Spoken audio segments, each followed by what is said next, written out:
तो दोस्तों मैं हूं शिवा और आप हो यूट्यूब पर। आज के इस वीडियो में हम काफी सारी सीरियस और इंटरेस्टिंग अपडेट्स पे बात करेंगे। सभी अपडेट्स के टाइम स्टैम्प नीचे डिस्क्रिप्शन में दिए हुए हैं। तो चलिए सबसे पहले बात करते हैं समय रैना के बारे में। तो दोस्तों जैसे कि मैंने आपको कल की वीडियो में बताया था कि समय रैना की कल सुप्रीम कोर्ट में हियरिंग थी, तो अभी उसी हियरिंग में ऑनरेबल जज ने उन्हें कुछ ऑर्डर्स दिए हैं जो उन्हें अपने शोज में फॉलो करने होंगे। जस्टिस कान सर बोलते हैं कि आपको एक ऐसी गाइडलाइन रखनी होगी जो कॉन्स्टिट्यूशनल प्रिंसिपल्स के अकॉर्डिंग हो, जिसमें दोनों चीजें हो, फ्रीडम भी हो और जहाँ से फ्रीडम की लिमिट एंड होती हो और जहाँ से ड्यूटीज स्टार्ट होती हो वो भी हो। और इसके लिए हम आपको एक ओपन डिबेट में इनवाइट भी करना चाहेंगे। बेसिकली वो ये बोल रहे होते हैं कि आपके शोज के लिए जो गाइडलाइन बनेगी उसमें जो रूल्स होंगे उसके लिए चलो बैठ करके डिबेट करते हैं, बैठ करके बात करें कि क्या रूल्स बनाया जाए और कैसे रूल्स बनाया जाए। इसके लिए हम आपको भी इन्वाइट करते हैं और आपके शोज के जितने भी स्टेक होल्डर्स हैं उनको भी इन्वाइट करते हैं। तो बात अभी समय रैना की हो रही है, तो भी फाइनली समय रैना ने लेटेंट लफड़े को लेकर के अपोलॉजी मांग ली। आपको याद होगा हमने आपको बताया था कि समय रैना पर भी केस हुआ था, विमेन कमीशन ने किया था विमेन के अगेंस्ट में इनएप्रोप्रिएट जोक्स बनाने के लिए। तो अभी समय रैना ने एनसीडब्ल्यू को एक रिटन अपोलॉजी सबमिट कर दिया है और सामने से जा करके भी अपना रिग्रेट दिखाया है। एनसीडब्ल्यू के चेयरमैन जब समय रैना से मिलते हैं तो वो उनसे बोलते हैं कि ठीक है, पर आप फ्यूचर में ऐसा कंटेंट भी बनाओ जिसमें आप विमेन राइट्स को लेकर के बात करो और ऐसे कंटेंट भी बनाओ जिसमें आप विमेन राइट्स और विमेन डिग्निटी को लेकर के अवेयरनेस भी फैलाओ। समय रैना भी उन्हें प्रॉमिस करते हैं कि आगे से वो इन चीजों के लिए माइंडफुल रहेंगे और आगे से वो जो भी कंटेंट लिखेंगे उसके लिए वो एश्योर करेंगे कि उसमें विमेन की रिस्पेक्ट और सेंसिटिविटी को वो मेंटेन रखें। फक भाई, ये मैंने क्या देख लिया, सिद्धू मूसेवाला वर्ल्ड टूर करने जा रहे हैं, वो भी लाइव कॉन्सर्ट। मतलब कब और कहां नहीं,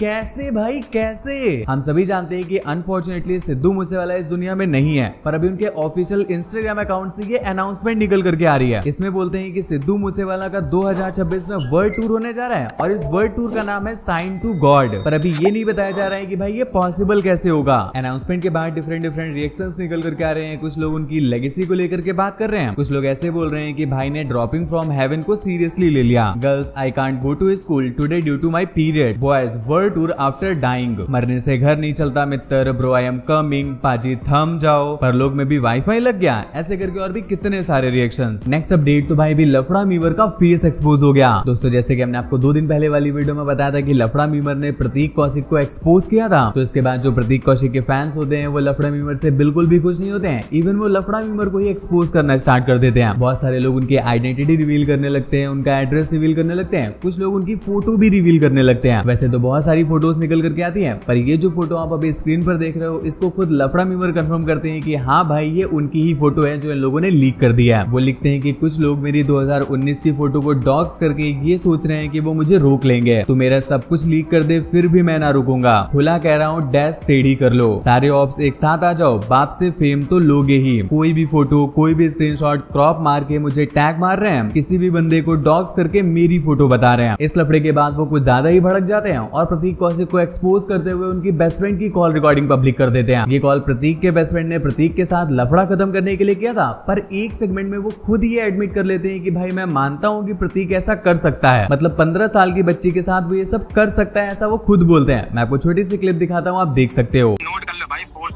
मैंने तो तेरे से मांगा ही ना, तेरा घर है, मैं यूँ पूछ रहा हूँ बात क्या है, कॉल क्यों करी, यूँ बता भाई। क्या सीन क्या है भाई उसका, मतलब उसने कुछ करा है, मतलब वो भी देखो सीधी बात है भाई, वो मेरे एक कॉमन फ्रेंड है, मेरा बेस्ट फ्रेंड भी है। अच्छा, उसका वो दोस्त है, ठीक है। हाँ भाई तुमसे सीधी बात कहूँगा, बहुत लौंडा भी है वो। मुझे पता है, देख तुझे भी पता है कि उसने ये सब कर रखा है और मुझे भी पता है उसने ये सब कर रखा है नहीं कर रखा है, सच बता दे। बिल्कुल कर रखा। हाँ ठीक है। अब एक बात बताओ, तुम जब उसको पता था वो बच्ची 15 साल की है तो उससे क्यों घुसा उसके डीएम में जाके? भाई वो बिल्कुल बात सही है, लेकिन भाई तुमने भी तो उसको इंस्टाग्राम पे डाल के ठीक करा। भाई मेरा तो काम यही है ना, मैं तो भाई खुला लीगल लड़ता हूँ, मैं तो, मेरे तो लॉयर्स बैठे हैं, मेरा तो काम ही यही है। तो भाई देखो इतना भाई मैं कह सकता हूँ कि भाई आप उससे भी यही कह सकता हो कि भाई अब गलत वो है, क्योंकि भाई उसके हिसाब से तो उसने मैसेज करा नहीं। बाकी देखो वो सीधी बात है, वो कर सकता है, ठीक है। चलो ठीक है, एक बात बोलते, चलो मैं ये सब फेक है जो मैं कर रहा हूँ, मान लो एक बात बड़ी कर ली, सब फेक है, ठीक है। उसे बोलो मेरे साथ 1-on-1 लाइव है, फिर मैं बिल्कुल ऐसी चीजें दिखाऊंगा जहाँ पे वो डिनाई नहीं कर पाएगा। अभी तक तो मैंने ऐसा 10% चीजें डाली है, मेरे पास ऐसी चीजें आ गई। जिस लड़की के साथ होटल में पीता है, जिनसे 25,000 रुपए इसके दोस्त आशीष ने मार पीट के लिए थे एयरपोर्ट्स के नाम के, मेरे को ऐसी जब भाई देखो ये चीज अभी वायरल हो रखी है। अब खुद सोचो इसके कितने दुश्मनों ने मेरे को कॉन्टेक्ट किया होगा इसकी चीजों के लिए। दोस्तों वीडियो में आगे बढ़ने से पहले एक छोटा सा रिमाइंडर, अगर आपको वीडियो पसंद आ रही हो तो प्लीज वीडियो को एक लाइक करके चैनल को सब्सक्राइब कर लीजिएगा, ताकि ऐसी इंटरेस्टिंग अपडेट हम आपके साथ डेली शेयर कर सके। नेक्स्ट अपडेट तो भाई अभी महाराष्ट्र गवर्नमेंट ने सभी धार्मिक स्थलों से लाउड स्पीकर को बैन कर दिया। इस रूल के अंडर पूरे महाराष्ट्र से 3,367 लाउड स्पीकर्स को रिमूव किया जाएगा। सिर्फ मुंबई में 1600 से भी ज्यादा लाउड स्पीकर्स हैं, जिसमें से मस्जिद में 1149, मंदिरों में 48, चर्च में 10 और गुरुद्वारा में 4 स्पीकर्स हैं। इन सभी को रिमूव किया जाएगा और इसके अल्टरनेटिव में ऑनलाइन ऐसे एप्लीकेशंस है, उनको इंस्टॉल करने के लिए बोला जा रहा है। नेक्स्ट अपडेट तो भी ये 2 इन्फ्लुएंसर्स महक और परी को यूपी पुलिस ने उनके कंटेंट के लिए अरेस्ट कर लिया। किस कलर की चड्डी पहन रखी है? अरे कैसे कर लिए इतने बड़े बड़े?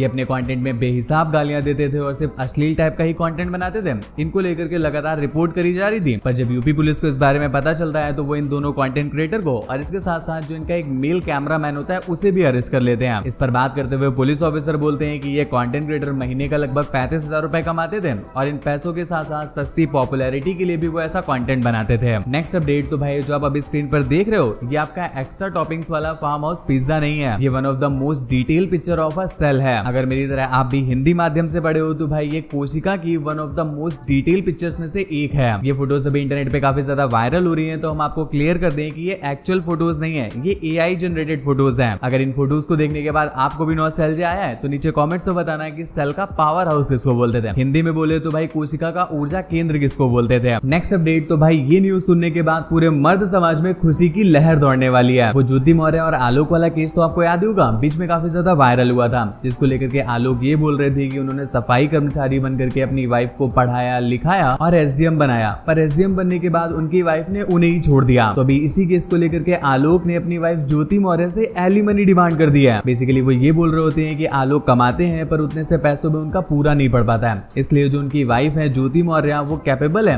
और उन्हें आलोक को पे करना चाहिए ताकि उनका मंथली गुजारा चल सके। वेल अभी ये केस हाई कोर्ट पहुंच चुका है और ऑनरेबल जज ने 8 अगस्त को इसकी सुनवाई रखी है। पर हम आपको बता दें, अगर आपको ये लग रहा है कि ऐसा कुछ पहली बार होने जा रहा है, तो ऐसा पहली बार नहीं हो रहा है। 2020 में भी ऐसा हो चुका है जब वाइफ को ऑर्डर दिए गए थे कि वो अपने हस्बैंड को पे करेगी, क्योंकि वाइफ कैपेबल थी और हस्बैंड उतना कैपेबल नहीं था। इसके अलावा कुछ और भी केसेस देखने को मिले हैं जहां पर वाइफ पे करती हैं। नेक्स्ट अपडेट तो क्या अभी अहमदाबाद प्लेन हादसे को लेकर के क्लियरली बोइंग कंपनी को बचाया जा रहा है। वेल जैसे कि हमने आपको बताया ही था कि अभी बहुत सारे एविएशन एक्सपर्ट्स इस चीज को लेकर के खुश नहीं है, क्योंकि वो ये बोल रहे हैं कि भाई पायलट्स को ब्लेम करने की कोशिश करी जा रही है। पर आज फ्लाइंग बीच ने तो एक अलग ही चीज रिवील करी। वो आज एक ट्वीट करते हैं जिसमें वो बोलते हैं कि एक चीज अननोटिस रह गई थी। एयर इंडिया 171 में जो ELT था वो फेल हो गया था। ELT अगर आपको नहीं पता है तो बिल्कुल सिंपल लैंग्वेज में बताएं, इसका नाम इमरजेंसी लोकेटर ट्रांसमीटर होता है और ये ऑटोमेटिक एक्टिवेट हो जाता है जब प्लेन क्रैश वगैरह होता है और फिर ये फ्रीक्वेंसीज रिलीज करने लगता है, जिससे सैटेलाइट की हेल्प से हमें पता चल जाता है कि भाई प्लेन कहां पर गिरा है। वो बोलते हैं कि लेकिन AAIB ने कहा कि इस स्टेज पर हम बोइंग पर कोई भी रिकमेंडेड एक्शंस नहीं ले सकते हैं। #CleanChit2Boeing। नेक्स्ट अपडेट तो भाई अब पल के भी झपकाता हूं तो एक प्लेन हादसा हो जाता है। नाइजीरिया में Air Peace flight P47190 successfully land करने जा रही थी, पर रनवे से वो भटक जाती है और ये हादसा हो जाता है। फिलहाल किसी की लाइफ तो नहीं जाती है, पर सोचने वाली बात नहीं है कि आखिर प्लेन्स को हो क्या गया है, कोई उनको मनाली की कस्तूरी मेथी तो नहीं फुकवा रहा है। अब तुम बताओ ये प्लेन कौन सी कंपनी का रहा होगा? नहीं, मैं 1% की हिंट नहीं दूंगा, तुम्हारे दिमाग में जो सबसे पहला नाम आया है ये उसी कंपनी का है। विश्वास नहीं हो रहा है? नीचे कमेंट्स में लिखो, बाकी लोगों ने भी वही गेस किया है। नेक्स्ट अपडेट तो दोस्त अगर तुम भी क्रिकेट खेलते समय दीवार चढ़ करके बॉल लेने जाते हो तो ये अपडेट सुनने के बाद नहीं जाओगे। हैदराबाद से एक केस निकल कर गया है जब एक आदमी बॉल लेने के लिए एक 7 साल से बंद पड़े हुए घर के अंदर कूदता है तो लिटरली वहां पर उसे एक ह्यूमन स्केलेटन पड़ा हुआ मिलता है। ऐसा बोला जा रहा है कि किसी बॉडी को यहाँ पर 7 साल पहले छुपाया गया था और वो बॉडी की ये हालत हो गई है। अभी फिलहाल पुलिस इन्वेस्टिगेशन कर रही है, घर के ओनर को ढूंढा जा रहा है। देखते हैं केस को लेकर के आगे क्या अपडेट्स आती है। दोस्तों वीडियो में आगे बढ़ने से पहले चलिए चेक करते हैं आपका फिल्मी IQ। क्या आप ये 2 पॉपुलर आर्टिस्ट को उनके लिसनर से गेस करके बता सकते हो कि इनमें से कौन ज्यादा पॉपुलर है? अपना आंसर नीचे कमेंट से बताना ताकि अगली वीडियो में हम आपको शाउट आउट दे सके। फिलहाल हमारी लास्ट वीडियो के राइट आंसर का शाउट आउट किसी को नहीं जाता है। आंसर तो आते हैं पर किसी का भी आंसर सही नहीं था। लास्ट वाली वीडियो के राइट आंसर का शाउट आउट जाता है राजपाल यादव को। जी हाँ, उनके इंस्टाग्राम फॉलोअर्स ज्यादा है लक्ष्य चौधरी से। क्यों? क्योंकि उन्होंने रिसेंटली रील्स डालनी स्टार्ट करी थी जिससे उन्हें काफी अच्छी एंगेजमेंट मिली, उनके फॉलोअर्स भी काफी ज्यादा बढ़े। तो दोस्तों बस फिलहाल की वीडियो में बस इतना ही। ऐसी और भी ज्यादा इंटरेस्टिंग और सुपरफास्ट अपडेट्स के लिए ध्यान से चैनल को सब्सक्राइब करके बेल आइकन प्रेस कर लीजिएगा और वीडियो को लाइक करके अपने दोस्तों के पास ही पहुंचा दीजिएगा।